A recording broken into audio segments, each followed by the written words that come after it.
ST.net with the NFL draft now upon us. I have brought out all of the heavyweights here. He is now back with Yahoo Sports, and Eric Edholm. I can even prove this by holding it up to the camera. But your phone number on here, it still says Yahoo on it, so it's right back to where it started. Back with Yahoo Sports and covering the draft yet again from his home in the hinterlands of Chicago, Illinois. We welcome Eric Edholm, the man, the myth, the legend, back. Wait, welcome back to Yahoo. Good for you, man. Yeah, thank you. I appreciate it. It's been kind of a wild ride the last couple months. You know, opportunity opened up. I took it. I was glad to rejoin the team, and it's been a lot of fun. I've been in catch-up mode since, late February, early March, just getting up to speed on these draft guys, but I'm enjoying the heck out of it. Haven't you had essentially the same job all your life? Just go cover the football teams and the games and the things and the drafts and the players and the plays and all of that. I mean, that's pretty much what you're doing there, but the draft is its own sort of animal because it's its own industry at this point. And as I've said to everyone, it's going to be a good time for people in Nashville, what they've turned it into. I preferred it Saturday, Sunday, where I just cordoned off the weekend. I don't love it on Friday nights. Specifically, Thursday night I'm okay with. I don't love the Friday night part of it, but I know what it's represented and how much it's grown. But for the Ravens, for our side and what's happened here since the last time you and I've chatted, 4 or 5 months ago, boy, big changes around here. This is a really important draft around here. I think so. Obviously they lose some talent on the defensive side of the ball. They add some guys. It's the first year where you're entering an off season with Lamar Jackson as the starter. Got to rebuild, those pieces as well. Receivers, offensive line, tight end seems to be good, but other than that, Mark Ingram obviously added to the mix too. So yeah, a lot of new faces. And Eric DeCosta's first draft following a legend. How much does he feel the kind of pressure Ozzie did when it was a brand new franchise in '96? So just a lot of, we haven't heard nationally a lot about the Ravens, but they're in a really interesting spot, and it's going to be a very interesting challenge for them. Eric Edholm once wrote an incredible history and reading of the 1996 Baltimore Ravens. And, the legend continues every time Belichick wins a title, right? The tales grow taller on down the line as every Ed Reed goes into a Hall of Fame as to what all of this is represented at this point. But you mentioned Lamar Jackson, and look, we've had from Ogden and Ray straight on through Ed Reed, straight on through Flacco in this era, there has been some stability that Marshall Yanda, Sam Cook, players that have been here, generational kind of players, Suggs being one of them. We've never seen anything like this, right? Suggs, Weddle, Mosley, Flacco, all gone, all at the same time. It's a little bit of a heart transplant, and I don't think people around here are really familiar with what Earl Thomas represents. Yeah, that's why I think that move, and again, assuming he's back to full health and everything, he, to me, was kind of the centerpiece, just everything, like the glue that held that Seahawks defense together in its heyday. And you had a lot of big personalities, and he's a guy who can, when something needs to be said, he'll say it too. So that's an important part of the leadership quotient I think you were kind of hinting at there. But I just felt like his presence meant so much to that Seattle defense. And given that there has been so much, change and turmoil, and like you said, for a franchise that's been pretty, consistent and a lot of familiar faces, that's all different now. And Earl can kind of bring that all together, I think, and play a little bit of a different role than what Eric Weddle did. And so, it has so much fascination of, is there enough talent? Is there enough leadership? Is there an identity crisis? Those are all realistic questions, and yet you could also see this team having a lot of success, too. Well, I've been chasing you down for a couple months trying to get you on. You've been going through a transitional period here. We haven't talked in a while, but I don't know that I've asked you or quizzed you on this, because I've quizzed everyone beginning January 15th that I've had on since now, especially at the Super Bowl, where I was sort of face-to-face with a lot of guys who played the game at a high level and coaches and whatnot, and Coach Billick has been around a lot. I haven't found anybody that's ready to sign on for Lamar Jackson other than the Ravens themselves. It's really an astonishing thing because it is such an unorthodox, not-by-the-numbers sort of thing. They're doing it a little differently than everybody else is doing it, and I think it's going to piece together differently here during the draft, where they think they can save money. money, get efficiencies in various places by doing it this way, stocking up on running backs, running the football, getting blocking wide receivers that may be better to get in the 6th or 7th round if that's what they want to use them for. There's a lot of things going on, a lot of moving parts, but the Ravens are trying to do something that not everyone would sign up to do. I agree, and it takes that kind of commitment to make it work. I'm not saying Lamar Jackson is throwing with his nose. I mean, but he's got a different style, as you pointed out. I mean, you have to tailor everything to his strengths in order to get the best out of him. If a traditional drop-back team tried to sort of just throw him in there and say, be a pocket passer, it probably wouldn't work that well, right? And like you said, it impacts so many elements of the roster around him. So, I'm still holding out hope it can work. And we saw for short stretches it had some wild success there. It was such a departure from what they'd done before. So credit to the coaching staff for being able to have a plan A and then be ready to go to plan B when they needed to make that switch. So, but yeah, it definitely impacts the way you filter the draft, and it probably slims down your draft board in some spots. It probably expands it at others. It probably limits you to certain type of, offensive players you put around them, and that's what you signed up for. So it absolutely can work as long as he keeps the turnovers down, learns how to avoid contact better, and makes more of those big passing plays that we saw him make in college. Eric Edholm is here from Yahoo. You can follow him out on Twitter. I've always wanted to do that. I'm glad you're back with Yahoo, and I'm going to invite you on more just to do that. Eric _Edholm, that's EDHOLM at Yahoo. There you go. For you, favorite player in the draft? Give me a couple guys, because I know you really get down and dirty and study this stuff. I know you're Indianapolising and all that stuff. I skipped the combine this year. I'm just a little fed up with the combine. I'm done with the combine for a little while. From a radio perspective, from a beer drinking, nighttime endeavor, get anything really done? Not so much. When they move to LA, I'll start going. Yeah, and hey, that may be coming sooner than than people realize. But I think for this draft alone, there's going to be some nice players who get drafted in rounds 3, 4, 5 who end up being Pro Bowlers. I really think there's enough depth at certain positions where, you may be surprised how deep you can go and get some talent. At the very top, it's a little leaner than I may have realized not long ago. Even with some great combine workouts from guys like Montez Sweat, he also has a heart condition that clouds his picture. DK Metcalf, sure, he can run, but the injuries and the kind of one-note performance on the field, he's limiting in some ways. So, and our organization had a limited wide receiver we've taken 3 different times now, right? Like, it's hard drafting wide receivers who have all the tools in the first round. When you have guys who have glaring weaknesses, it becomes a real, hey, man, we just can't use a one on a maybe. Right. No, there's no doubt. I mean, I think there's a place for unitaskers, guys who are just so exceptional at one thing, and obviously DK Metcalf is big, strong, and fast as heck, right?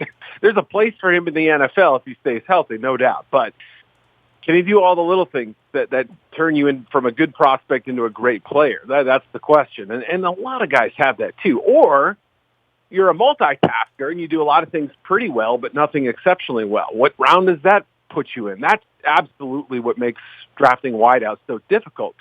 Plus, you're evaluating from schemes that may not directly translate to the NFL. So, the guy from Penn State who had 430 yards last year may end up being a better prospect than the one at Baylor who had 1,500 yards. It's just, you can't go off straight off the numbers, and there's a lot of data to consider. So, that's obviously something that I think plays into the Ravens' plans, just given the unknown situation. They let Brown go. You've got to figure out who's playing kind of the Crabtree role. Any of those guys he drafted last year, are they good? That weighs heavily as they go into the draft. Eric Edholm is here. He will be covering all things draft out of Nashville, Tennessee, here this weekend for Yahoo Sports. And for you with this number 1 pick and the Kyler Murray controversy, it's certainly going to change the trajectory of the draft, and how stock can fall on a young man like Josh Rosen getting drafted into the Arizona Cardinals, and coaching searches and all sorts of soul searching that they're doing as a franchise out there yet again under the Bidwell family. But this time around, it looks like he's going to find himself without the raft, huh? It's so fascinating to see where they go and what they end up doing. Now, obviously, there's been some conflicting reports. Are they taking Murray? There's still people out there convinced they're not going to, but I think the wind is certainly blowing in that direction. I mean, it comes down to a lot of different factors, but ultimately, I don't know that they draft him if anybody but Cliff Kingsbury is the coach or a non-air raid offensive-minded coach. That's really the bottom line. Is I think they feel like, yeah, Josh could probably do an okay job running the system, but we've got this racehorse here that we could take. And, they may end up getting a quarter on the dollar in terms of return if they end up trading Rosen. I mean, when people are saying, it may only get a third-round pick for a guy, they traded up to get him at number 10. The draft value would place him at about the 8th overall choice in what they spent last year. And they paid him, the bulk of his salary in year one, signing bonus, first-year salary. They're not getting anything back, it looks like. So do you keep him? Do you create an awkward situation there? Are people going to be asking the first-year head coach what does it say reps? that nobody in the league wants the kid? Like, at that rate, not just as a starter, but, here, take it too because my quarterback's 34 and it's Matt Ryan. We would like to have a guy like that in the bullpen. And, I mean, hell, there are teams out there that, don't have a starter, right? Like the Miami types and these other teams that may be lurking later on. Maybe Friday morning he gets to. I don't know, right? I mean, that's always a possibility. Yeah, I think that the perception is that he's a used car. He still could be a classic car one day, but right now he was driven off the lot. There was depreciation when that happened. How many of these guys can you and I name? Like Drew Brees was one of those guys, right? Sure. That was sort of passed over. I'm trying to think of guys at second organization. Not Kurt Warner, but I mean like a real lot. Well, Trent Dilfer was a lottery pick who came back to win a Super Bowl, right? I mean, sure. There was Matt some redemption Hasselbeck for was him. Traded, right? As a backup in Green Bay, and Brett Favre was drunk, right? Right, literally. Brett Favre spent a minute in Atlanta, right? Exactly. I mean, yeah, there are plenty of examples of guys needing a new scenery, a new environment to thrive. Well, and this isn't because, hey, dude, you suck. It's because, hey, we found a prettier girl, literally, right? And I mean, look, if Baker Mayfield was thrown into that mess of a situation in Arizona last year, we're not talking about the Cardinals as a sleeper team. We might say, hey, Baker's got the potential, but he's getting killed back there. He doesn't have receivers that can separate. There were so many issues with the play calling, with the personnel, with everything that was going on there. This is a team that was averaging like 12 points a game. So it was a really bad environment for any young quarterback to step into. Now you add this whole, Murray pursuit, and you can understand why it might get under his skin a little bit, but I don't know what's going to happen. I think Miami is a team to watch. I think they have to be on the list. I think the Redskins have to be a team to watch. Maybe a sleeper like the Chargers or the Patriots to say, we'll pay a $2 million salary for the next couple of years and wait it out for Rivers and Brady. But still, it would take the right price, and the right price for them is not anywhere close to round one. That's just the reality at this point. Well, it's a little complex with us with the Cleveland thing, right? For 20 years, we've been beating them in the nose, and now for the next 6 months, we're going to hear how they're going to go 17-0, right, in a 16-game season. I was around Coach at the Biltmore a couple weeks ago, and I've mentioned this a couple of times, and I'm getting beaten up around here because I'm talking so much about the Browns. But as it is, we got a little bit of a complex around here, and having all the national writers and Vegas saying the Browns are going to win 12 games and they're one of the favorites to go to the Super Bowl and stuff. Dude, I'll be seeing you in Miami Beach in 7 months. I've got my reservations. I'm all set up with my stone crabs and whatnot. I don't think that the Browns are going to be there. I'm willing to bet whatever's in my strategic factory cup here right now that I will not have to be worried about Baker Mayfield being 3 stories high in the convention hall. Matter of fact, I'd be more, I'd be more shocked if it weren't Flacco or something like that in the AFC or Phillip Rivers. But I don't. This fascination with the Browns. I mean, pump the brakes, dude. For me. Yeah. I mean, there's a lot that has to be figured out, right? I mean, have we seen teams with less talent than the Browns currently have make a Super Bowl or win it? Yeah. I mean, just look up and down the roster, and it's hard not to get excited. But let's still bring it all together. let's look at the history of teams that have tried to assemble these super rosters or a lot of complex personalities. Remember the Eagles? They had a superstar team a couple years ago. That didn't go so well. Absolutely. I mean, Andy Reid was gone a year later. I mean, Or the Redskins organization in the last quarter of a century. That's right. Yeah, you can certainly, I think starting with that, what was that, 99 or 2000 offseason, it felt like they had one of those every few years for a while. I totally forgot Donovan McNabb was ever there, Oh, God. Yeah. I mean, the Jeff George is supposed to be the Super Bowl quarterback on one of those teams, right? Dude, of all the things that happened in the offseason, the best thing that happened was Flacco didn't go there because, that would have been unacceptable to me, Like the Denver thing, that's cool. They're cute. It's nice. It's all good. I can get on board with that. But Steelers or, Redskins, that wouldn't have been good for us, I don't think. Yeah, believe me, I understand. Just the thought of that quarterback who's been a pillar for your franchise for 10, 11 years. I mean, you want to see as little of him as possible unless it's clear that he is absolutely cooked, then he is done. I mean, that was what was so fascinating about the McNabb trade was I was in Philly that summer and was talking to people. Nobody seemed worried that they traded him in the division. That's pretty good confidence right there, but that doesn't happen very often. And so we'll see. I don't know. Are you done with Flacco, or do you think can Flacco win 10 games? Is he going to quarterback a playoff game as a Denver Bronco? If he can stay healthy, I can see it. Absolutely. I mean, I give Joe a little more credit than a lot of the, you know how it is on Twitter. People love taking dumps on the same 4 or 5 guys, and it becomes sort of a thing, right? And Flacco absolutely is that guy. Eli Manning is that guy. Everybody loves to, when they're down, they kick apart. Hey, I'll give you a great line that Billick uses all the time, and I've seen Billick's speeches. Billick says, when you win a Super Bowl, they say they can never take it away from you, but that won't stop them from trying. They'll try. That is a great. Isn't that great? And it's so true. I mean, it absolutely applies to both those guys, Eli and Joe. And, you have to sort of look at the context of it and realize that, it wasn't exactly an ideal spot for him. Should Joe maybe have been a little more open-minded on mentoring Lamar or something? Yeah, maybe, but I don't know that would have made any difference. So, yeah, in Denver, I want to see what the full picture is like because they still need a tight end. They need a wide receiver. They need offensive line help. There's still some pieces that have to come together out there. Eric Edholm can be found out at Yahoo Sports and anywhere they serve the National Football League. He's at Eric_EDHOLM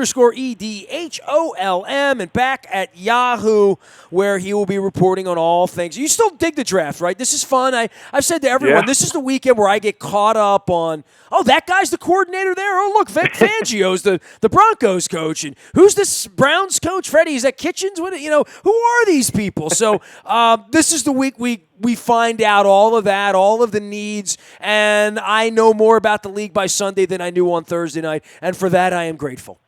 Hey, you know what? And this is going to be my primary focus going forward. It's hard to believe, but I'm going to be sort of the NFL draft analyst for Yahoo, and so if I don't like this weekend coming up, we got a big problem. If I don't have something to offer people, if I don't get some enjoyment out of this process, I just took the wrong job. But yeah, that's, it's grown every year. I can't believe the popularity of it. I can't believe how many people tune in for every pick, and I'm thankful for them. I wouldn't have a job without them. But yeah, it's a neat weekend, and it's such an interesting process to see just how much these teams can change over the weekend, or in some cases, not change at all.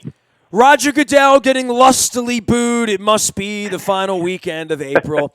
Eric, take care of yourself, man. It's always great to visit with you. Congrats on the new gig. Keep up the great work, and hopefully our paths will cross. I feel really bad that I went into Chicago and I didn't call you. I called a bunch of Chicago friends, and I gathered at Pequod's for some deliciously caramelized crusted pizza. Great and Chet Kopic was slated to join me, and we did not cross paths, and we lost Chet. So next time I'm in Chicago, and that our paths will cross, I am going to gather folks at Pequod's to have a double bourbon in honor of Chester Kopic, and the pizza will be great, and you are now on the invite list. So there you have it. The only bad thing about Pequod's is I love their pizza, but I have bad memories of that place because I watched 2 bad Missouri basketball upsets in that place. It's like I happened to be there when my Mizzou squad lost both times. Other than that, outstanding place to eat, and you know I'll be there. I'm a big, big fan. I mean, sometimes I've been known to fly in on a $49 discount just to get the pizza. You know what I mean? Sure. Oh, hey, there you go. It's worth it. We live too far away from it these days, so I crave it for sure. If you can get through the weather, you can make it in Chicago. That's right. Enjoy the games, man. Enjoy this weekend. We'll be in touch, all right?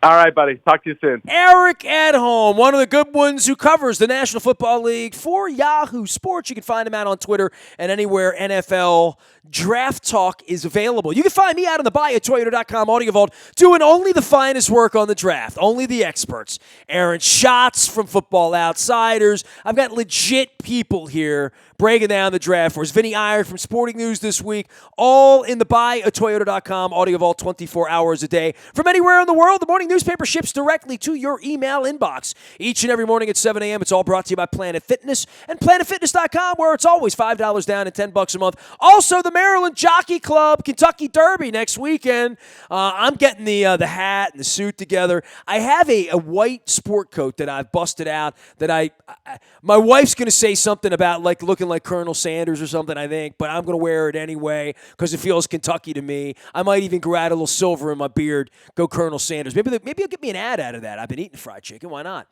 And that's the Derby. We're going to be Maryland Jockey Club. The entries are on the front of WNST.net. Also on the front of our morning newspaper that we ship digitally. Last but never least, any breaking news, which will be like Thursday night, Friday night, all day Saturday. All the picks coming to you as they happen on the WNST Tech Service. That's all brought to you by Coons Ford of Security Boulevard. Flowers around me. My cat's trying to get in here and eat my sporticulture flowers. They've given me the little guys, too. These are really cool. I'm going to hold this up to the camera here if you're watching on our YouTube or our WNSTV Facebook Live channel. Sporticulture, very easy to find them. I'm going to bring Cord on next week. We're going to talk about life after being Houston Oiler fans. He's the other guy I know that loved the Oilers like me. Sporticulture, also lava lamps. I got a lava lamp back here trying to figure out how to make it work. Very Greg Brady of me to have a lava lamp. Nasty at WNST.net finds me. We are WNST.net, AM 1570, and WNST, Taos of Baltimore. And we never stop talking Baltimore sports.